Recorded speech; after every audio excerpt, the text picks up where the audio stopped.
विभा रसोई में भरवा भिंडी और अरहर की दाल बनाने की तैयारी कर रही थी।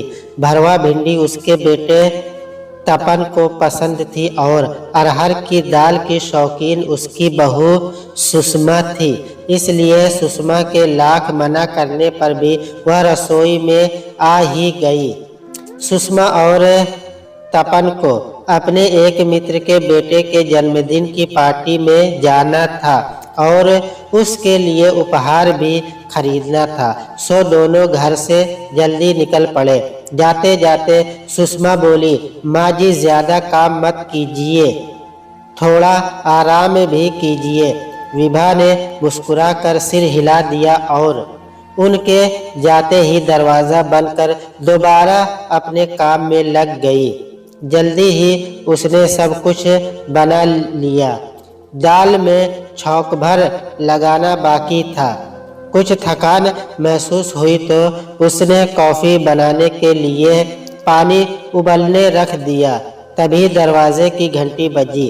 जैसे ही विभा ने दरवाज़ा खोला, सुषमा आंधी की तरह अंदर घुसी और सीधे अपने शयन कक्ष में जाकर दरवाज़ा अंदर से बंद कर लिया। विभा अवाक खड़ी देखती ही रह गई। सिर झुकाए धीमी चाल से चलता तपन भी पीछे पीछे आया। उसका भावहीन चेहरा देख कुछ भी अंदाज़ा लगाना कठिन था। विभा पिछले महीने ही तो यहाँ आई थी। इस दौरान मैं ही बेटे बहू के बीच चल रही तनी का अंदाज़ा उसे कुछ हो गया था। फिर भी जब तक बेटा अपने मुंह से ही कुछ न बताए, उसका बीच में दखल देना ठीक न था। जमाने की बदली हवा वह बहुत देख चुकी थी।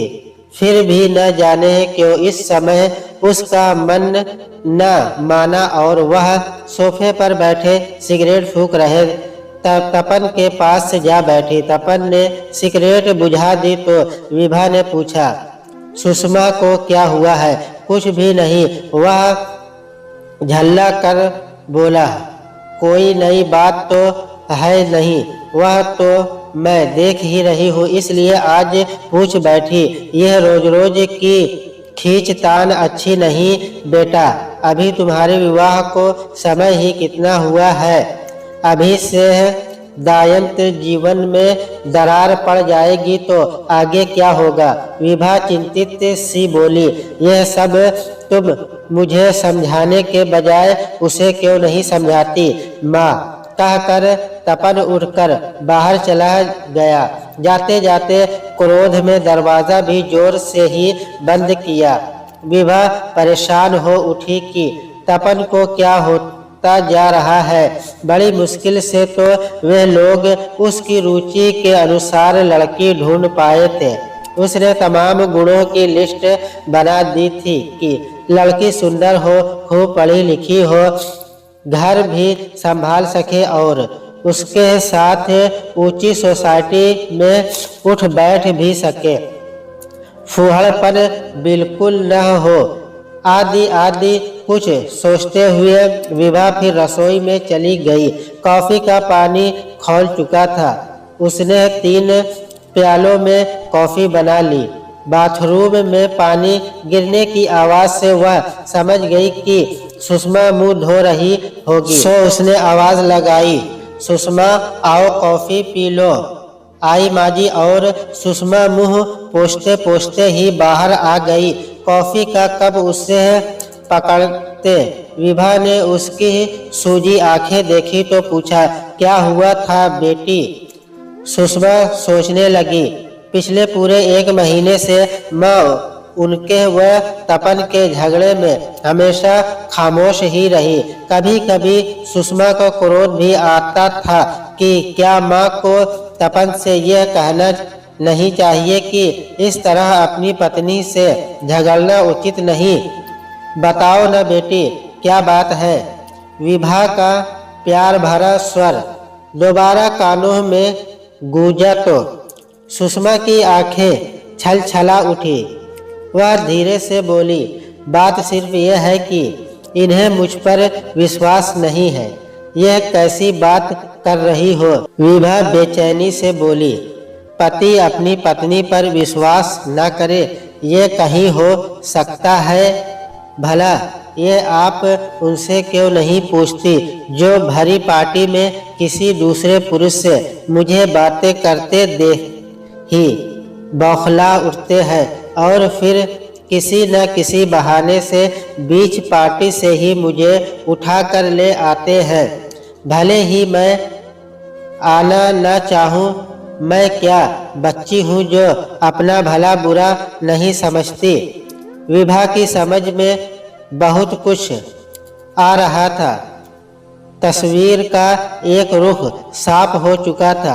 अपनी सुंदर पत्नी पर अपना अधिकार जमाए रखने की धुन में पति का आहंग पत्नी के आहंग से टकरा रहा था। वह प्यार से बोली, अच्छा तुम कॉफ़ी पियो, ठंडी हो रही है, मैं तपन को समझाऊंगी। ये कहकर विभा रसोई में चली गई। कुकर का ढक्कन खोल दाल छौंकी तो उसकी महक पूरे घर में फैल गई। तभी तपन भी अंदर आया और बिना किसी से कुछ बोले कॉफ़ी का कप रसोई से उठाकर अंदर कमरे में चला गया। रात को जब तीनों खाना खाने बैठे तब भी तपन का मूड ठीक नहीं था। इधर सुषमा भी अकड़ी हुई थी। वह डब्बे से रोटी निकालकर अपनी व विभा की प्लेट में तो रख ली, लेकिन तपन के आगे डब्बा ही खिसका देती। एकाध बार तो विभा चुप रही, फिर बोली, बेटी तपन की प्लेट में भी रोटी निकाल कर रखो। इस पर सुषमा ने रोटी निकालकर पहले तपन की प्लेट में रखी तो उसका तना हुआ चेहरा कुछ ढीला पड़ा। खाने के बाद विभा रोज कुछ देर घर के सामने ही टहलती थी। पुष्पा या तपन में से कोई एक उसके साथ हो लेता था। उन दोनों के उसे यहाँ बुलाना था और दोनों चाहते थे कि जितने दिन विभा यहाँ रहे उसका पूरा ध्यान रखा जाए। इसलिए जब विभा ने बाहर जाने के लिए दरवाज़ा खोला तो पाँव में चप्पल डालकर तपन भी साथ हो लिया। कुछ दूर तक मौन चलते रहने के बाद विभा ने पूछा, सुषमा को क्या तुम पार्टी से जबरदस्ती जल्दी ले आए थे? माँ, अच्छे बुरे लोग सभी जगह होते हैं। सुषमा जिस व्यक्ति के साथ बातें किए जा रही थी उसके बारे में दफ्तर में किसी की भी राय अच्छी नहीं है। दफ्तर में काम करने वाली हर लड़की उससे कतराती है। अब ऐसे में सुषमा का इतनी देर तक उसके साथ रहना और ऊपर से वह नालायक भी भाभी जी करता उसके आगे पीछे ही लगा रहा, क्योंकि कोई और लड़की उसे लिफ्ट ही नहीं दे रही है। माँ, अब तुम ही बताओ, मेरे पास और क्या उपाय था सिवा इसके कि मैं उसे वहाँ से वापस ले आता। उसे खुद भी तो अक्ल होनी चाहिए कि ऐसे वैसे को ज़्यादा मुंह न लगाया करे। किसी भी बहाने से वह उसके पास से हट जाती तो भला मैं पार्टी बीच में छोड़कर उसे जल्दी क्यों लाता। तपन के स्वर में कुछ लाचारी थी तो कुछ नाराजगी। विभा मन ही मन मुस्कुराई कि सुंदर पत्नी की चाह सभी को होती है, किंतु कभी कभी खूबसूरती की सिरदर्द बन जाती है। वह बोली, चलो छोड़ो, जाने दो, धीरे धीरे समझ आएगी। तुम ही थोड़ा सब्र से काम लो। और विभा घर की ओर पलट पड़ी। विभा की सारी रात करवटें बदलते बीती। बेटा मानो उसके पति का ही प्रतिरूप बन सामने आ खड़ा हुआ था। अपने विवाह के तुरंत बाद के दिन विभा बंद आंखों में किसी चलचित्र की भांति उभर आए। किसी भी पार्टी में जाने पर अपने पति सत्येंद्र का अपनी सुंदर पत्नी के चारों ओर मानो एक घेरा सा डाले रखना उसे भूला न था। कभी कभी सत्येंद्र के मित्रों की पत्नियां विभा को चिढ़ाती तो उसे पति के इस व्यवहार पर क्रोध भी आता, किंतु उनके खिलाफ बोलना उसके स्वभाव में न था, सो चुप रह जाती। युवावस्था के उन मादक मधुर दिनों की यादें विभा के दिल में झकझोरने लगी। कैसे थे वे मोहक दिन, जब दफ्तर से छूटते ही सत्येंद्र इस तरह घर भागते जैसे किसी कैद खाने से छूटे हो। दोस्तों के व्यांग बहारों को वे सिर के ऊपर से ही निकल जाते। पहले दफ्तर के बाद लगभग रोज ही कॉफी हाउस में दोस्तों के साथ एक प्याला कॉफी जरूर पीते थे, तब कहीं घर आते थे। शादी के बाद तो जैसे दफ्तर का समय ही काटे न कटता था। शाम के बाद भला सत्येंद्र कहाँ रुकने वाले थे।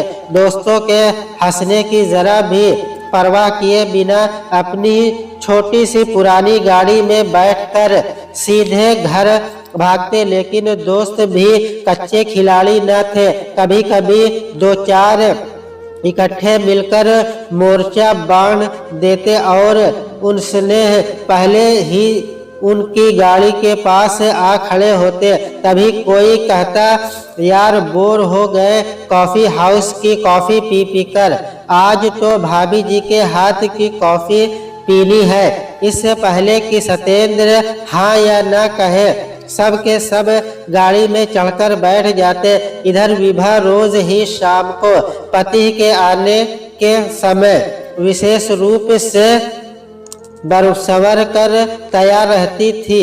यह उसकी माँ का दिया मंत्र था कि दिन भर के थके हारे पति की आधी थकान तो पत्नी का मोहक मुस्कुराता मुखरा देखकर ही उतर जाती है।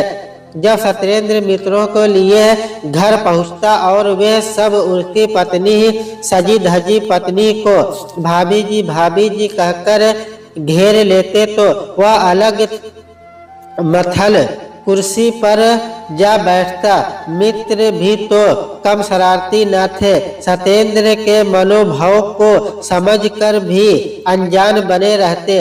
उधर विभा उन सब के सामने बढ़िया नाश्ता रखकर कॉफी बनाकर स्नेह से उन्हें खिलाते पिलाते देख सत्येंद्र और उड़ जाता।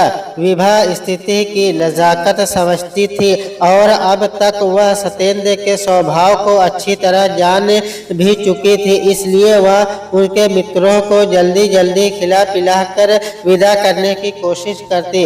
मित्रों के जाते ही सत्येंद्र पत्नी पर बरसते, क्या जरूरत थी उन सब की इतनी आवभगत करने की। तुम थोड़ा रूखा व्यवहार करोगी तो खुद ही आना छोड़ देंगे, लेकिन तुम तो उनके सामने मक्खन मलाई हो जाती हो। वाहवाही लूटने का शौक जो है। सत्येंद्र की कटु आलोचना सुनकर विभा की आंखें भर आती। उसमें गजब का वैर था। वह अच्छी तरह जानती थी कि इस स्थिति में वह उसे कुछ भी समझा नहीं पाएगी। वह चुपचाप रात के खाने की तैयारी में लग जाती, सत्येंद्र की मनपसंद चीजें बनाती और फिर भोजन निपटने के बाद रात में जब खुश वह संतुष्ट पति की बाहों में होती तो उसे समझाने की कोशिश करते हुए पूछती, अच्छा बताओ तो क्या तुम सचमुच ही अपने मित्रों का यहाँ आना पसंद नहीं करते? मैं तो उनकी खातिरदारी सिर्फ इसलिए करती हूँ कि वे ऑफिस में तुम्हारे साथ काम करते हैं, उनके साथ तुम्हारा दिन भर का उठना बैठना होता है, वरना मुझे उनकी खातिरदारी करने की क्या पड़ी है। यदि तुम्हें ही पसंद नहीं तो फिर अगली बार से उन्हें केवल चाय पिलाकर ही टरका दूंगी। अरे नहीं नहीं, सत्येंद्र और भी कस कर उसे अपनी बाहों में जकड़ लेते। ये ठीक नहीं होगा। सच तो ये है कि जब से सब दफ्तर में तुम्हारी इतनी तारीफ करते हैं तो मुझे बहुत अच्छा लगता है, लेकिन क्या करूं, दिन भर के इंतजार के बाद जब शाम को तुम मुझे मिलती हो तो फिर बीच में कोई अड़ंगा में सहन नहीं कर सकता। कैसा अड़ंगा भला? उसके सीने से मुंह छिपाए विभा मीठे स्वर में कहती, मैं तो सदा ही केवल तुम्हारी हूँ, पूरी तरह तुम्हारी। तुम्हारे इन मित्रों की बचकानी हरकतों से मेरे लिए तुम्हारे छोटे भाइयों की कमी पूरी करती है। अक्सर सोचती हूँ कि यदि तुम्हारे छोटे भाई होते तो वे ये ही भाभी भाभी कहकर मुझे घेरे रहते। यही समझो कि तुम्हारे मित्रों द्वारा मेरे दिल की यही कमी पूरी होती है। चलो फिर ठीक है, अब बुरा नहीं भूल जाओ सब। फिर धीरे धीरे सत्येंद्र इस सच को समझते गए कि घर आए मेहमान की उपेक्षा करना ठीक नहीं और अब विभा का अपने मित्रों से बातचीत करना, उनकी खातिरदारी करना उन्हें बुरा नहीं लगता था। बदलते समय के साथ फिर तो बहुत कुछ बदलता गया। दोनों के जीवन में बच्चों के जन्म से लेकर उनके विवाह तक न जाने हैं कितने उतार चढ़ाव आए, जिन्हें उन्हें दोनों ने एक साथ झेला। फिर कभी एक पल को भी सत्येंद्र का विश्वास न डगमगाया। विभा की आंख जब लगी तब शायद सुबह हो चुकी थी, क्योंकि फिर वह सुबह देर तक सोई रही। उस दिन शनिवार होने के कारण तपन की छुट्टी थी, सो किसी काम की कोई जल्दी न थी। मुंह धोकर जब विभा रसोई में पहुंची तो सुषमा चाय बना चुकी थी। उसे देखते ही चिंतित सी बोली, आपकी तबीयत तो ठीक है ना? हाँ, वह तो ठीक है। रात नींद ही बड़ी देर से आई। सादगी से कही उसकी इस बात पर तपन और सुषमा दोनों ही सोच में डूब गए। वे दोनों जानते थे कि उनके आपसी झगड़े में माँ का दिल दुखी हो उठता है और मुंह से कुछ भी न कह कर वे उस दुख को चुपचाप सह लेती है। सुषमा के हाथ से कप लेकर विभा खामोशी से चाय पीने लगी। तपन पास आकर बैठते हुए बोला, चलो मैं तुम्हें कहीं घुमा लाता हूँ। कहाँ चलना चाहते हो? विभा ने हल्के से हंसकर पूछा तो तपन और सुषमा दोनों के चेहरे चमक उठे। चलो माँ, किसी अच्छे गार्डन में चलते हैं। सुषमा थर्मस में चाय डाल लेगी और थोड़े सैंडविच भी बना लेगी। क्यों, ठीक है ना? हाँ हाँ कहते हुए सुषमा ने जब तपन की ओर देखा तो उस नज़र में उन दोनों के बीच हुए समझौते की झलक थी।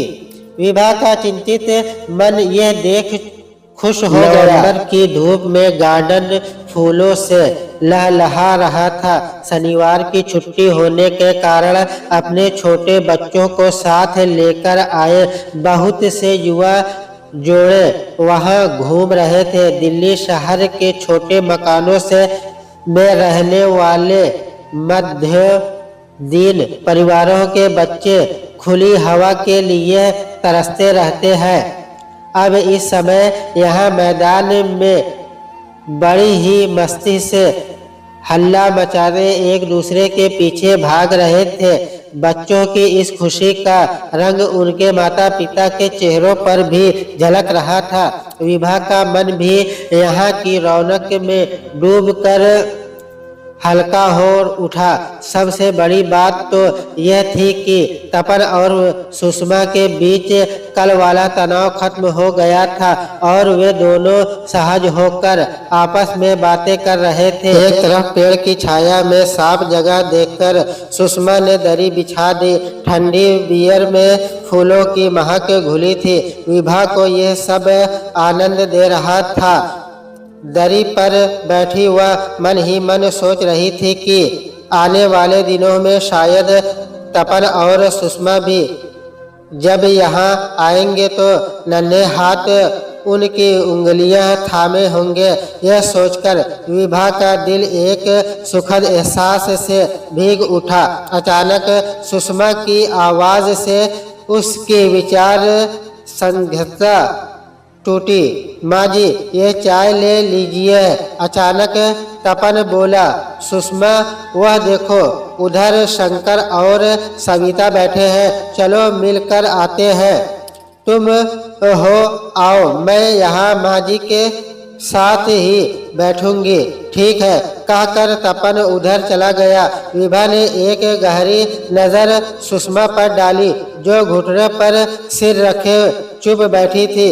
चाय पीकर गिलास नीचे रखते ही विभा उसके पास से खिसक आई और पूछा, तुम गई क्यों नहीं? शायद उसके दफ्तर का कोई दोस्त। क्या फायदा माँ जी, फिर झगड़ा झंझट करेंगे। अब आप ही बताइए, इनके मित्र मुझसे बात करें तो क्या मैं अशिष्ट बन जाऊं? उनके साथ हंसकर बात करूं तो ये नाराज और ना करूं तो वे लोग बुरा मानेंगे। मैं तो बीच में फंस जाती हूं ना। अब तो मैं इनके साथ पार्टियों में जाना भी बंद कर दूंगी। घर पर ही ठीक हूँ।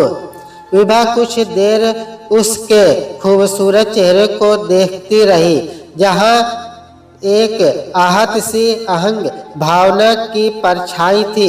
फिर कुछ सोचकर समझाते हुए बोली, तपन तुम्हें बहुत चाहता है, इसी से उसमें तुम्हारे प्रति ये भावना है।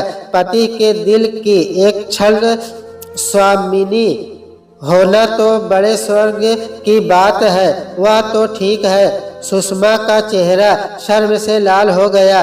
जब औरों को देखती हूँ तो लगता है कि उन्हें इस बात की चिंता ही नहीं कि उनकी पत्नियां कहाँ किससे बातें कर रही हैं।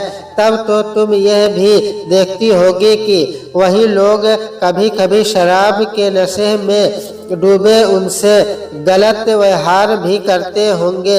यह सब तो कभी कभी चलता है। इस पार्टियों में सभी तरह के लोग होते हैं, तो फिर अब इस बात को भी समझो कि तुम्हारे साथ किसी का गलत व्यवहार तपन को कभी सहन न होगा।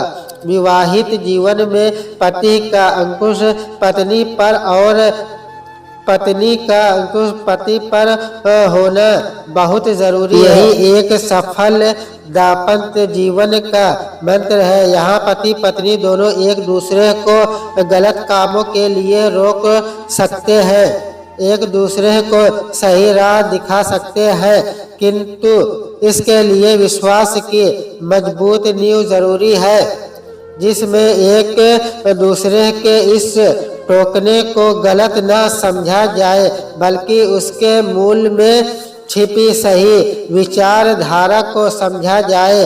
पुष्पा, इस अधिकार को एक का दूसरे पर शासन मत समझो, बल्कि एक की दूसरे के प्रति अतिशय प्रेम की अभिव्यक्ति समझो। यदि तुम्हें वह सदैव अपनी नजरों के सामने रखना चाहता है तो यह तुम्हारा बहुत बड़ा सम्मान है। पति जिस स्त्री का सम्मान करता है उसका सम्मान सारी दुनिया करती है। इसे हमेशा याद रखना। इतना सब कुछ एक सांस में ही कह चुकने के बाद विभा खामोश हो गई। उसकी बातें बड़े गौर से सुनती सुषमा के सामने विवाहित जीवन का एक नया ही रहस्य खुला था कि आज के इस नारी मुक्ति युग में पति का पत्नी पर अपना अधिकार साबित करना कोई अमानवीय काम नहीं बल्कि उसके अखंड प्रेम का संकेत है। सुषमा सोचने लगी कि न जाने उसकी कितनी सहेलियां अकेली घूमती फिरती हैं, अकेली ही पार्टियों में भी जाती हैं, किंतु सच तो यह है कि सुषमा को उन पर बड़ी दया आती है, क्योंकि अक्सर ही उन्हें किसी न किसी पुरुषों के गलत व्यवहार का शिकार होना पड़ता है, जिससे उनको बचाने वाला वहाँ कोई नहीं होता। लेकिन उसके साथ तो उल्टा ही है, किसी की ठेड़ी तो क्या सीधी नज़र भी उस पर पड़े तो पति सह नहीं पाता, हमेशा ढाल बनकर खड़ा हो जाता है। इसलिए तो आज तक कभी किसी पार्टी में उसके साथ गलत व्यवहार करने की कोशिश की हिम्मत नहीं हुई। बुरे से बुरा व्यक्ति भी उसके सामने आकर इज्जत से हाथ जोड़कर उसे भाभी जी ही कहता है। फिर वह खुद भी तो किसी को ऐसा ओझा व्यवहार करने का मौका नहीं देती। उसकी मर्यादा का सहज प्रहरी तो तपन ही है न, उसका अपना तपन, जो इस पार्टियों में हर समय साय की तरह उसके साथ रहता है। अक्सर उसके दोस्त हंसते भी हैं और कहते भी हैं, बीवी को कभी अकेला छोड़ना ही नहीं। तपन उनके हंसने या मजाक बनाने की कतई परवाह नहीं करता। ये विचार मन में आते ही सुषमा को अपने तपन पर बहुत ज्यादा प्यार आया। उसकी इच्छा तो रही थी कि दौड़कर जाए और दूर खड़े तपन के गले में अपनी बाहें डाल दे और कहे, अब मैं तुम्हारी किसी बात का बुरा नहीं मानूंगी। माँ जी ने मेरी आंखों से नासमझी का पर्दा उठा दिया है। तुम्हारी नाराजगी का भी सम्मान करूंगी, क्योंकि वह मेरा सुरक्षा कवच है। मेरे अब तक के व्यवहार के लिए मुझे माफ कर दो। मन ही मन इस विचारों में घिरी सुषमा का चेहरा विश्वास की आभा से जगमगा रहा था। आंखों में मानो प्यार के दीप जल उठे थे। बड़ी बेसब्री से वह तपन के आने की प्रतीक्षा कर रही थी। सुषमा सोच रही थी कि कैसी अजीब बात है कि जब तक वह घटनाओं से खुद को जोड़े हुए थी, कुछ भी साफ देख समझ नहीं पा रही। जब घटनाओं से अलग होकर उसने खुद को तसत्य किया तो सब कुछ शीशे की तरह साफ हो गया। उसके अपने ही दिल में पल भर में सही गलत का फैसला कर दिया।